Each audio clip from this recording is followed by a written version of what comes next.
नमस्ते दोस्तों। तो आइए बात करते हैं कल मार्केट कहाँ जा सकता है। सबसे पहले बात करेंगे निफ्टी 50 के बारे में। अगर आप निफ्टी को देखेंगे तो जैसे कि हमने ये एक रेजिस्टेंस बनाया था जहाँ से रिसेंट में सेलिंग हुई थी।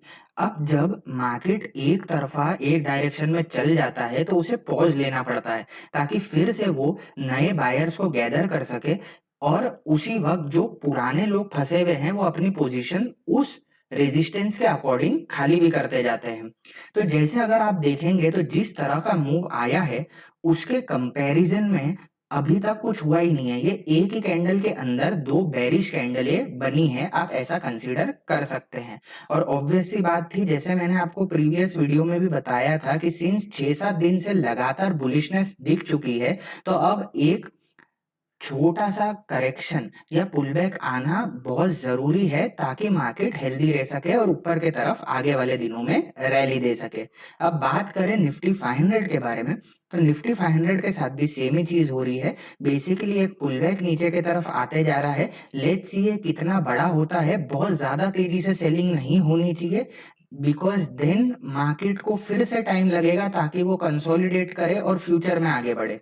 तो बेहतर यही होगा कि मार्केट यहाँ से, फॉर एग्जाम्पल यहाँ है, बस यहाँ पे आए, रुके, थोड़ा सा समय ले और ट्रेंड लाइन का ब्रेकआउट कर दे।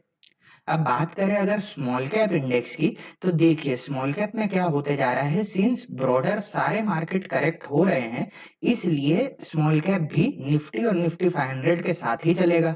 करेक्ट, बट इसमें डरने की कोई बात नहीं है, बिकॉज स्मॉल कैप जो इंडेक्स है वो पुल बैक लेके ही ऊपर गया है। Can you see the pull back? Yes. तो शॉर्टर टर्म जो लेवल है जहां पे वापस स्मॉल कैप बेस बना सकता है, वो अभी भी थोड़ा सा दूर है। तो इतनी कोई बड़ी बात नहीं है कि मार्केट ने एक बहुत बड़ा करेक्शन दे दिया है। होल्ड कीजिए, it is part of the market. देखिए बुलिशनेस आएगी, that is also a part, bearishness is also a part, and market consolidate करता है, that is also a part. अब बात करें मिड कैप इंडेक्स की, तो मिड कैप के साथ भी सेम ही चीज हो रहा है। वो नीचे पुल बैक दे रहा है because after such a steep 90 degree rally market को होल्ड करना पड़ेगा एंड देन वो ऊपर अपना लेग कंटिन्यू करेगा। बात करें बैंक निफ्टी की, तो बैंक निफ्टी में भी सेम यही जो रेजिस्टेंस जोन था, इससे रेजिस्टेंस ले चुका है। अब वो नीचे आएगा, नीचे और आएगा, तो हम एक्सपेक्ट कर सकते हैं कि एक दो दिन मार्केट फिर से नीचे आए, ये लेवल पे सपोर्ट ले एंड देन अपना लेग ऊपर की तरफ कंटिन्यू करे।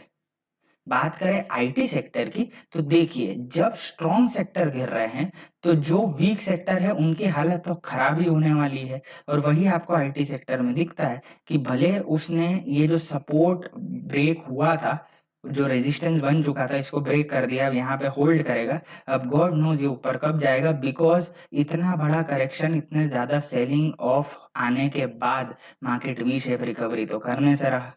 अब बात करें ऑटो सेक्टर की, सेम ऑटो सेक्टर के साथ भी है कि सिंस इतना बड़ा करेक्शन आ गया है, डायरेक्ट ऊपर जाएगा नहीं, तो होल्ड करता हुआ दिख रहा है। ये जाइगेंटिक मुंह के सामने आप देखिए रैली कुछ भी नहीं आई है।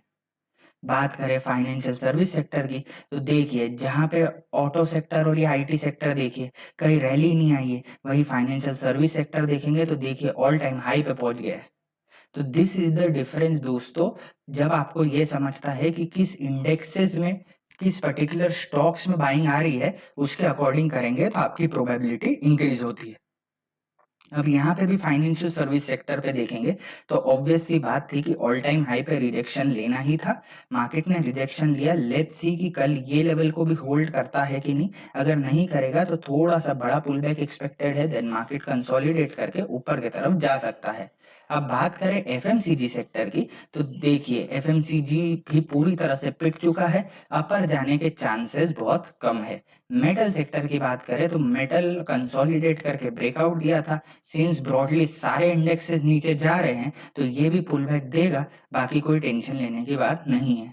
फार्मा सेक्टर की बात करें तो फार्मा सेक्टर भी ऐसे देखा जाए तो वीक ही है कंपेयर टू स्ट्रॉन्ग सेक्टर जो ऑल टाइम हाई पे पहुंच रहे हैं, इसलिए ये भी रिजेक्ट कर रहा है। बट इसे भी आप वॉच लिस्ट पर रख सकते हैं, बिकॉज इतने गिरावट होने के बावजूद भी इसमें एक थोड़ा सा सब्सटेंशियल कंपेयर टू ऑटो और आईटी सेक्टर बाइंग मोमेंटम दिखा है। रियल्टी सेक्टर की बात करें तो रियल्टी सेक्टर नीचे की तरफ ही टूटा है। अब बात करें एडवांस डिक्लाइन रेशियो की, तो सबसे पहले बात करते हैं निफ्टी 50 की। उससे पहले green and shades of green represent bullishness, grey represent neutral, red and shades of red represent bearishness। अगर आप गौर से देखेंगे तो न्यूट्रल ही ज्यादातर दिन था, क्योंकि जब बेरिश होता है ना दोस्तों, तो सब एक्सट्रीम रेड हो जाते हैं, मतलब 5-5, 6-6% चीजें गिर रही है। अब यहाँ पे रेड है 1%, तो 1% की फॉल कोई फॉल नहीं होती दोस्तों, तो वही न्यूट्रल दिन कंसीडर किया जाएगा। अब निफ्टी बैंक की बात करें, तो निफ्टी बैंक भी न्यूट्रल ही कंसीडर कर सकते हैं, कोई मेजर आज ट्रेंड था नहीं। मिड कैप 100 की बात करें, तो मिड कैप 100 भी न्यूट्रल ही दिखाई दे रहा है, कोई मोमेंटम था नहीं। और वही स्मॉल कैप की बात करें, तो स्मॉल कैप भी न्यूट्रल ही कंसीडर होगा। अब आप बोलेंगे इतने सारे रेड दिख रहे हैं, मैं न्यूट्रल क्यों बोल रहा हूँ?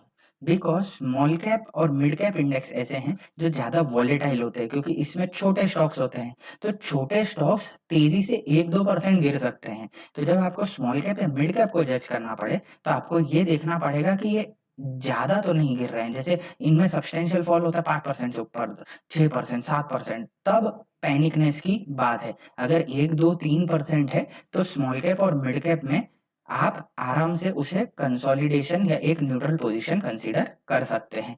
अब फाइनली बात करें यूएस मार्केट के बारे में, तो देखिए यूएस ने ये क्रूशियल जो सपोर्ट था इसे ब्रेक किया था, इसके नीचे वो रेजिस्टेंस ले रहा था और फिर इसे भी ब्रेक कर चुका है। तो अब आने वाले दिनों में ये इस लेवल को होल्ड करे, एक बार रिटेस्ट करे एंड ऊपर लेग बनाए, तो यूएस मार्केट नेक्स्ट लेग ऊपर की तरफ मार सकता है। अब बात करें यूएसडी आईएनआर की, तो कंटिन्यूस यूएसडी आईएनआर का जो फॉल है वो कंटिन्यू दिख रहा है। जैसे कि हमने ये सपोर्ट बनाया था, इस पे ये होल्ड करने की कोशिश कर रहा है। जिस तरह से ऊपर से सेलिंग आ रही है, मोस्टली ये सपोर्ट को होल्ड नहीं कर पाएगा, जिसका ब्रेकडाउन हो चुका है। तो एक और लेग नीचे आने की पूरे चांसेस है till 85, which is a very good sign for the Indian market, क्योंकि जितना इंडियन करेंसी अप्रिशिएट होगा, हमारा स्टॉक मार्केट ऊपर जाएगा। तो आज के लिए बस इतना ही। Thank you.